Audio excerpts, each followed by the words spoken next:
Hello and welcome back to Love Gianna.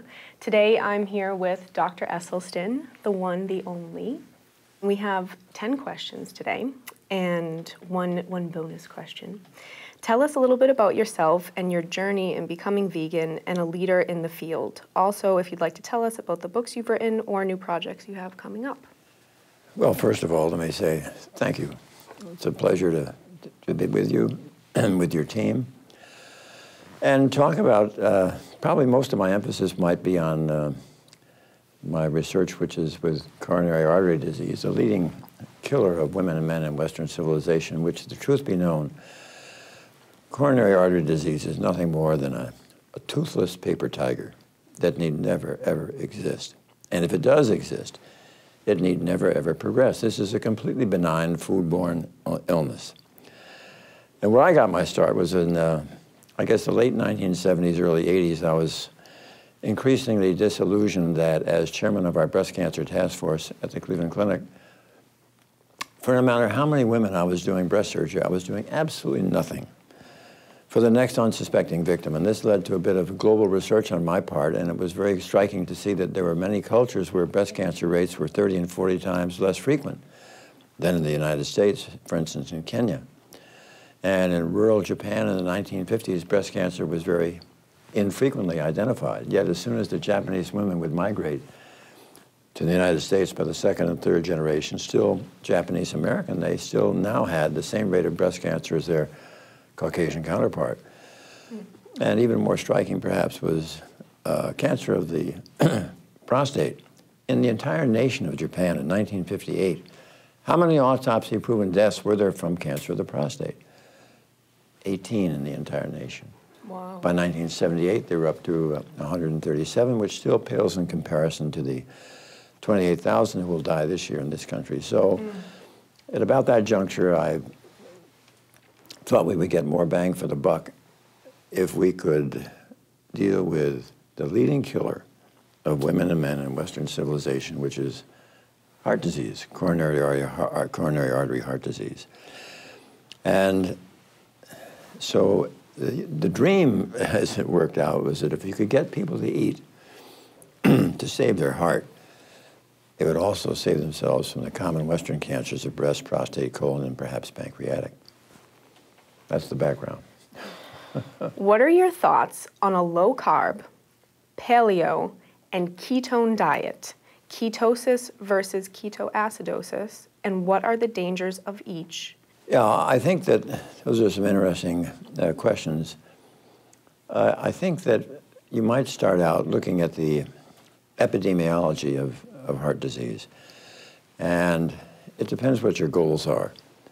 If you want to slow the rate of heart disease development, the Mediterranean diet is probably the second. The worst, of course, is the typical Western American diet, filled with dairy and meat and cheese and bacon, pork, lots of oil, and it just absolutely ravages the guardian and the life jacket of our blood vessel, which happens to be that delicate innermost lining of the artery, the endothelium, which manufactures an absolutely magic molecule of gas, the nitric oxide, that protects us all. And nitric oxide has some absolutely marvelous functions. It keeps the cellular elements in our bloodstream flowing like Teflon rather than Velcro. Number two, nitric oxide is the strongest blood vessel dilator in the body. When you climb stairs, the arteries to your heart, the arteries to your legs, they widen, they dilate. That's nitric oxide. Number three, nitric oxide will protect the wall of your artery from becoming stiff, thick, or inflamed. Protects you from high blood pressure or hypertension. Number four, this is absolutely key. An adequate and safe amount of nitric oxide protects you from ever developing blockages or plaque. So literally everybody on the planet who has cardiovascular disease has their disease because they have so sufficiently trashed and injured their endothelial production of nitric oxide. They don't have enough nitric oxide to protect themselves from having plaque development and heart disease form. And what are the foods that every time they pass your lips, you injure the endothelium? Oil, dairy, meat, fish, chicken and fowl. Lots of sugar, sugary drinks, stevia, agave, maple syrup, molasses, and honey. And when you have people eat without that, since this is not a malignancy, the endothelial cells recover, and they start making more nitric oxide. And so literally what you're doing with these patients with heart disease when you counsel them, you are empowering them as the locus of control to halt and reverse their disease. None of the drugs do this, none of the stents, none of the bypasses. Those are all stopgap patch jobs. They just don't treat the causation of the illness. This is why somebody has their first stent, second stent, third stent, and it doesn't treat the disease. Yeah. And so this is why we had such exciting results. So as far as diets which have even more meat than the Mediterranean diet, which has a number of low-fat dairy and low-fat meat, but still they injure the endothelium, but not as bad as the Western diet. But if you go fully into the paleo diet, I mean, every time an omnivore, a paleo person eats meat, they are giving their intestinal microbiota, their intestinal bacteria, are such that when they metabolize these two important molecules that are found in animal foods, carnitine and lecithin, they end up producing a vicious molecule called trimethylamine oxide, which injures the vessel. So really an invitation to eating a meat-based diet is an invitation toward hastening your vascular disease and a lot of other diseases. And then what would you recommend to a dietitian who recommends this for athletes, that way of eating for athletes? Well, it's very interesting because it's just in about the last 8 or 10 years that athletes have recognized that their recovery time is quicker and their stamina is greater when they switch to whole food plant-based nutrition. What are your thoughts on the blood type diet? Yeah, I don't really have many thoughts on the blood type diet. I just don't really have much to say about it until we really see the peer-reviewed scientific literature that sustains what the author is stating. Okay. And I think that I'm unaware that, for instance, when we're running about a 90%, actually a 99.4% success rate, getting close to 4 years in our patients who adhere to plant-based nutrition, we're pretty proud and happy about that. Why is oil not the best for the body? Well, again, it comes down to the foods that are going to injure the capacity of the endothelial cell to make nitric oxide. Now, oil, for instance, it's a highly processed food, right? I mean, you don't see bottles of olive oil growing on a tree. Right. When you get olive oil, when you get polyunsaturated oils, people like David Blankenhorn, Lawrence Rudell, Rhoda Clausen, and Robert Vogel have really shown how devastating it can be to the vascular system. Yeah.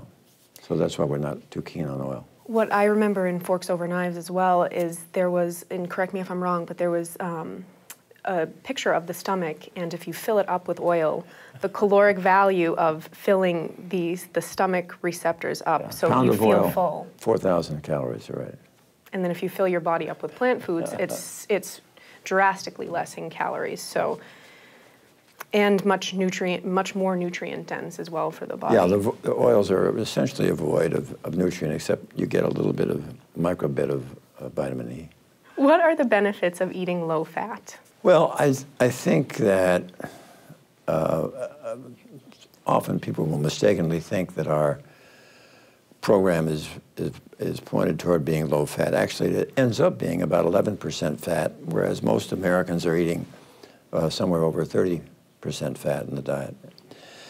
And the reason that the level of fat in whole food plant-based nutrition is low, because if you eliminate the oils, you eliminate dairy, and you eliminate meat, you are eliminating really a lot of these high-fat products.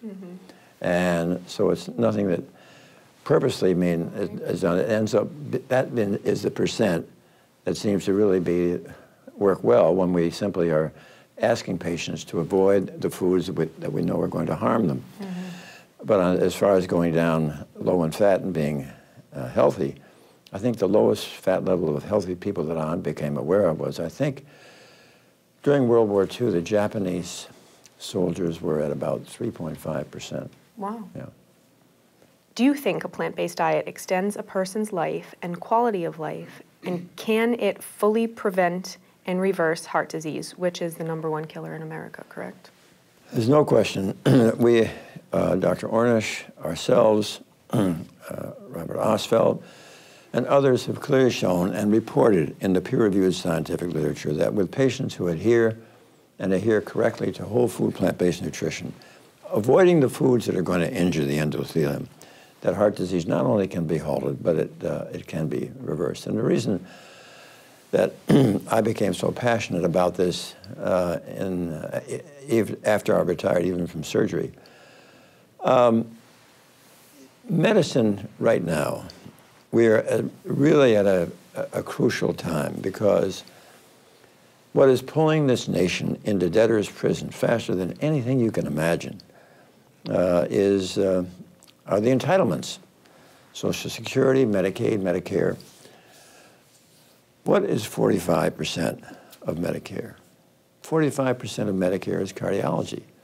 Now, let's be clear. I have nothing but great admiration and respect for the care and compassion and the fund of knowledge of my cardiovascular colleagues. And they often, those that are on their toes, will say that they're so sorry that during their medical school training and their postgraduate training in cardiology, that they never received any nutrition training. Because when you think about the fact that we have within medicine's toolbox right now the most powerful tool, I think, that caregivers have had. Why do I say that? Because not only can you absolutely eliminate the cardiovascular epidemic, which is really taking this country to the poorhouse, but at the same time that you're curing heart disease, you're eliminating diabetes, you're eliminating hypertension, you're eliminating strokes, vascular dementia, ulcerative colitis, Crohn's disease, rheumatoid arthritis, multiple sclerosis, lupus, allergies, asthma, renal disease. It's just, we've never had anything like this. Why is it so exciting? Because, with all due respect, this is not Pharmageddon. I'm not talking about pills, which are expensive, have lots of side effects. Nothing can be as powerful as this, as food. It's so safe, it's prompt, it's powerful, and it's enduring. And guess what? There's no added expense. How can it get better than that? I know. Why are more people doing this? Why isn't the world plant-based? Well, a lot of the world is. Yeah, that's true. That's true. America, I should say. I mean, what we have done, and Europe has done, we have created a billion-dollar health industry around a disease that doesn't even exist in half the planet. And right now, it's unconscionable how the health industry is really garnering and all the wealth of the nation. It should not be in the health industry. It ought to be in so many other things, in education, in healing the grid, bringing up the rail system. I mean, there's so many other ways that we could spend money other on illness that doesn't have to exist. Yep. It's good. Powerful. What are your thoughts on juices? You talk about oil not being the best because it's refined, processed, concentrated fat, but what about a concentration of fruit sugar from an organic cold press? Yeah, I think that's terrible. I think if you want to have an apple and eat an apple, if you want to eat an orange, you eat an orange. But you see, when you're eating the whole fruit, the fructose is bound to fiber. The absorption is safe and slow. You rip it up into juice. You separate the fructose from the fiber. The absorption is like a rocket going off in your stomach, injures the liver, glycates protein, and injures the endothelial cell. Wow. So that kind of sugar is not something we want, yeah. What are your thoughts on coffee and teas and the caffeine in them? Are they toxic to the body, and if so, why? Michael Greger has taught me that tea with caffeine is okay. I think it's fine. I'm a little bit nervous about coffee with caffeine. because there are several studies that show that indeed it can cause endothelial dysfunction. And remember what I've been saying all along in this interview. It all comes down to doing what we can to heal this dysfunctional endothelium, which is, we start injuring it when we're kids, 2, 3, 4, and 5. Wow. Think of the things that we're eating then that we keep eating. And it's interesting, if you do autopsy studies of young women and men between the age of 17 and 34 who have died of accidents, homicides, and suicide, you look at their arteries. The disease is ubiquitous. Not enough for their cardiac events yet. But there you are. When you graduate from high school, you get a diploma, and also you get the foundation for heart disease, which is probably not going to hit you until, with a cardiac event, until you're in your late 40s, 50s, or 60s, or beyond. So we should start preparing now, as young as possible. Absolutely. It's never too late. Absolutely. Well, because you see, what you're doing is not only you're saving your heart, but you're eliminating chronic illness. I mean, when you mentioned, you asked me earlier if people would live longer. Yes, I think people will live longer because they're in the absence of disease. But if you can't live longer, the average life expectancy may be 87 to 93. But if those are good years, they're not spent in a wheelchair, they're not spent in a care facility because of dementia. I mean, that's the way that's the way you want to live. Look at the the Okinawans. Here we have the longest lived people on the planet. More people there live to the age of 100 than anywhere else. Why?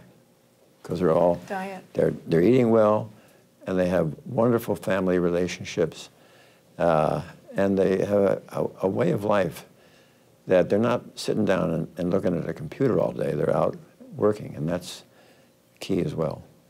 What are your thoughts on GMOs and pesticides? There's a little bit that I'm aware of it.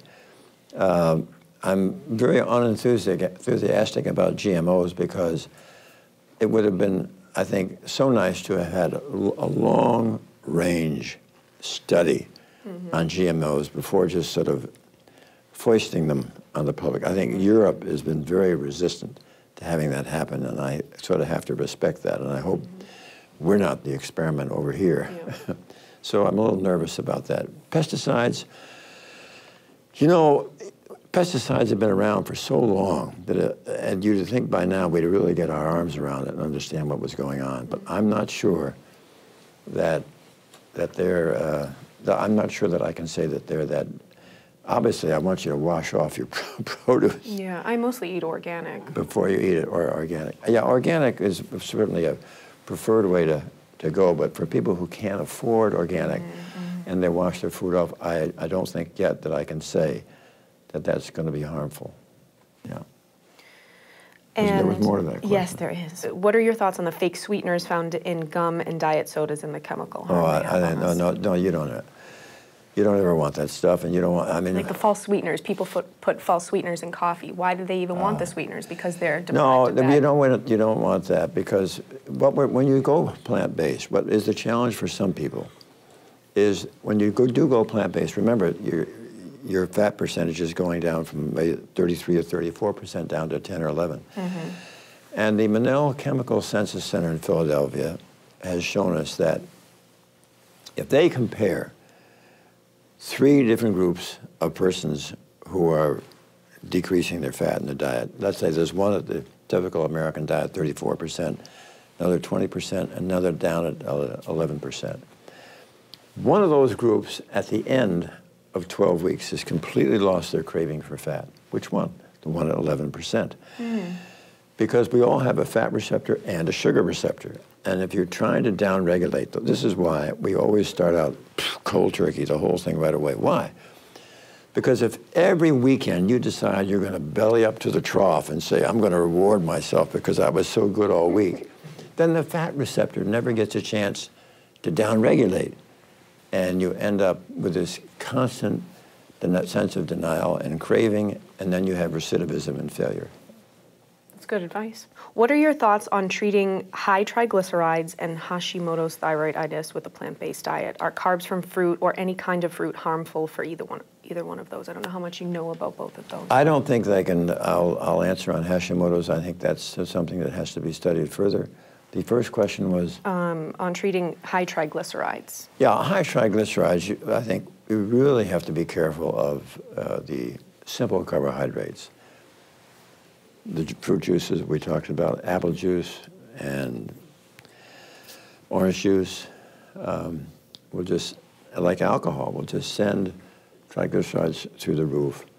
You got to be very careful of stevia and agave and any excesses of maple syrup, molasses, and honey. Okay. Especially dried fruit, dates, okay, and raisins in excess. Okay. Those will elevate triglycerides. But any types of fruit, like watermelon or like the sweeter fruits that are not dried? Well, you know, what I often will suggest to the patients who are struggling a little bit with that is, you know, really play hardball for about 2 weeks, and then check your triglycerides. See, and then if it's made a good difference, then you can maybe add back the watermelon. Or something you really like that you don't think is going to overwhelm you. Talk to my dad. He's the one with the high triglycerides. All right. We got to protect him, make him live long. He's listening. Okay, final bonus question. Are you currently taking patients, or are you fully committed into your research and writing books? Oh, no, I totally am seeing patients because, you know, the writing of books and the research is something you have to do in your spare time. But I've always had a strong feeling that unless you are regularly seeing patients as a physician, you've lost such a dynamic element of what is going to keep you learning. I mean, we learn from patients; they teach us, and. No, that's part of my world that I absolutely cherish. Yeah. Nice, nice. I'm going to send my dad to you. And I'll come and join him and bother you. I'm doing this because I've looked up to this human being and this beautiful soul for so long, and he's changing the world, and God bless you for changing the world and having a voice for doing that, and in turn protecting our earth and protecting our animals and protecting our loved ones with the information that you and Dr. Campbell have researched for us, so it can be readily available for the human population. I can't thank you enough. Well, thank you. They're right upstairs from here where we're speaking. There are now some 700 or 800 healthcare workers, physicians, nurses, dietitians, nutritionists, who we really are fortunate enough to have developed an interest in this, because for this really to make it become effective, to change the health of the nation, it's going to take really an army of like-minded, kindred spirits. And Gianna, we're so grateful to you for your help. Give me a hug. Love Gianna and Dr. Esselstyn. Don't forget to subscribe.